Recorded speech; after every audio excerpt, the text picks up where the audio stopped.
días a todos y a todas. Gracias a esa cosa por la invitación. Esto de analizar análisis es un poco complicado, ¿verdad? Porque lo que hay aquí es un análisis. Entonces, tenemos nosotros como abogados y también le vamos a hacer un análisis al análisis. Yo siempre he estado consciente, o no dicho, he luchado, porque en Honduras hay un Estado de Derecho, pero un Estado de Derecho que abarque a todas las partes del conflicto. El problema acá es que muchas veces el derecho solo quiere favorecer a una de las partes del conflicto. Nuestra lucha en el Ministerio Público siempre fue porque el fiscal, independientemente de su posición ideológica o política, únicamente cuando se le presentara un caso, tomara la ley y lo aplicara al caso concreto. No por la injerencia política que pudiera tener de afuera, no por lo que pensara su partido político, no por lo que su ideología le mandara. Porque el verdadero administrador de justicia es ese, un verdadero árbitro para resolver un conflicto entre dos o más partes en conflicto. Entonces, cuando nosotros entramos en esto de la lucha contra el golpe de Estado, porque es un golpe de Estado, en el siglo V, no lo hicimos porque estábamos ahí activando con la cuarta urna. De hecho, como fiscales no podíamos activar en ese proceso político. Pero cuando nosotros vemos que se viola la ley, y cuando nosotros vemos que se quiere utilizar la ley para tapar un acto delictivo, no nos queda otra que hacer un análisis jurídico de la situación que pasó, ¿verdad? En ese sentido yo quiero ser objetivo en este caso. De hecho, en el pasado ya nos habíamos opuesto a que se impusieran candidatos a la Corte Suprema de Justicia por considerar que no estaba pegado a la ley. Lo hicimos con mucho gusto y me siento orgulloso de haber participado en ese proceso. Pero igual, en este proceso de golpe de Estado, tampoco nos podíamos quedar callados.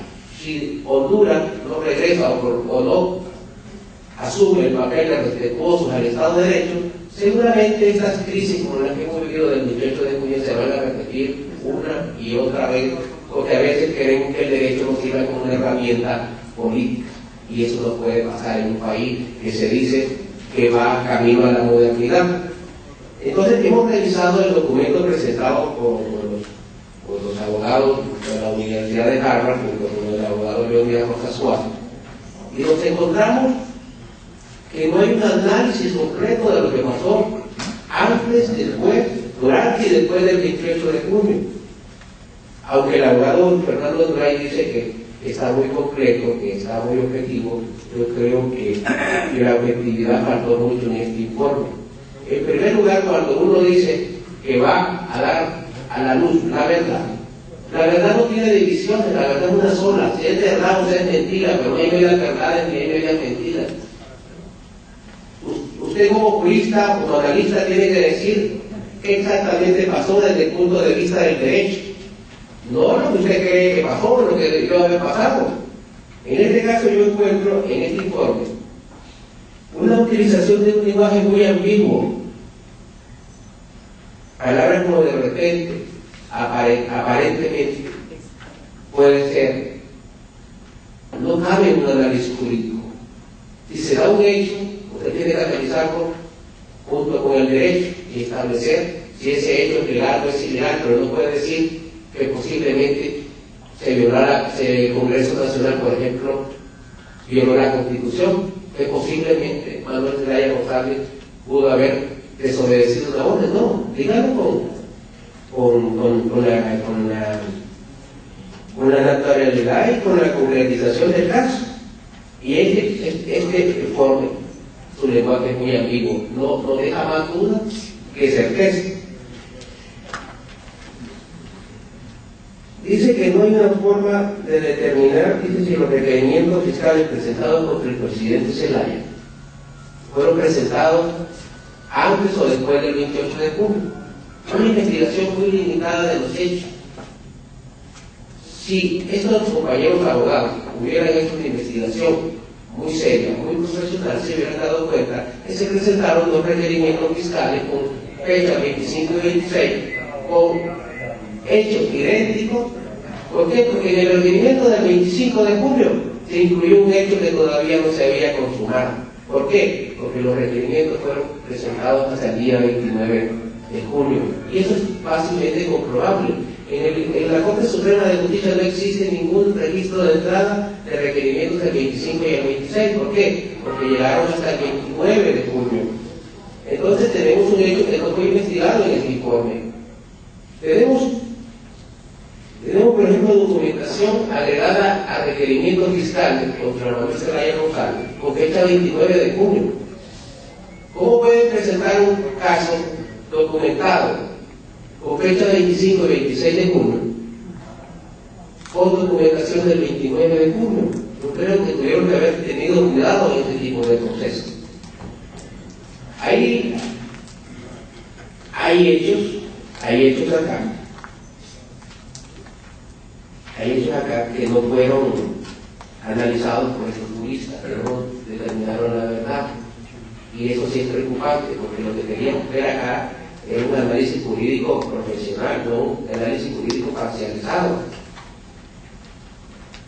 En el caso, por ejemplo, de la destitución del presidente Zelaya en el Congreso Nacional, por ejemplo, no menciona que el artículo 239 incluso no fue ni agregado en el decreto de destitución del presidente. O sea, el 239 no sirve como fundamento del decreto de destitución del presidente. El Congreso Nacional no lo tomó en cuenta. De repente no lo tomó en cuenta por la celeridad que tenía en ese momento, o no lo analizaron posteriormente. Si no había orden de captura el 28 de julio, ¿cómo las Fuerzas Armadas entran a capturar al presidente de la forma que lo hicieron? Dice este informe que la captura del presidente Zelaya y la forma en que entraron a llegar a su casa de habitación está pegada a derecho. Cualquiera que haya estudiado el derecho penal se va a encontrar que los procedimientos están claros en el Código Procesal Penal. Son las Policía Nacional las que tienen que hacer una captura. Hay un procedimiento para llegar a una casa de habitación y también hay un procedimiento para girar una orden de captura. La única forma de girar una orden de captura es que haya un peligro de fuga del imputado o que haya peligro de destrucción de la evidencia. Peligro de fuga del presidente de la República. Es el hombre o la persona con más arraigo en el país porque es el presidente de la nación. Y dice el Código Procesal Penal, por ejemplo, que para actos funcionarios, ¿verdad?, con arraigo, se tiene un procedimiento especial. Inclusive hasta su declaración, dice el Código Procesal Penal, se le puede tomar a su oficina. Y estos señores pretenden hacernos creer que el presidente de la República no tenía arraigo y que se quería escapar del país. ¿Pero por qué lo hicieron así? Porque no era un proceso jurídico, era un proceso político. Había una decisión política que posteriormente, con el escándalo del golpe de Estado, hicieron dar ese lustre jurídico. ¿Quiénes fueron los encargados de pretender dar ese lustre jurídico? El Ministerio Público y la Corte Suprema de Justicia. Dos instrumentos para querer salir ante el mundo a decirle que lo que pasó fue totalmente legal. Que lo que pasó fue una sucesión constitucional, porque en Honduras, para suceder a un presidente, hay que mandarle el ejército, meterle en la casa y mandarlo de todo casi a Costa Rica, ¿verdad? Eso, en derecho no es permisible. Otros alegan que el artículo 229 es automático. Solamente alguien tiene que presentar la denuncia y ya el presidente deja de ser presidente. Por ejemplo, si ahorita a alguien se le ocurre decirle que el presidente Lobo o el presidente de facto Lobo, porque yo no lo considero que salió de elecciones legales, si a alguien se le ocurre decir que quiere reformar la Constitución, entonces dicen apliquemos el 239 y ya deja de ser presidente. Todos los que hemos estudiado derecho sabemos que hay principios fundamentales, como el principio o el derecho a la defensa, o el principio del debido proceso. El debido proceso para toda aquella persona que se le imputa a un delito. El debido proceso para toda aquella persona que está demandada en los tribunales, que tiene derecho a defenderse y tiene derecho a que se le siga un proceso para determinar su responsabilidad. El 239 no es aplicable por sí solo. Aquí los abogados de la prestigiosa Universidad de Harvard dicen que la Constitución no es clara en ese sentido.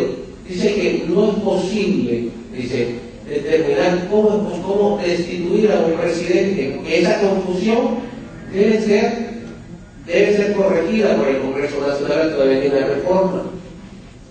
Sí hay forma de destituir a un presidente desde el punto de vista legal.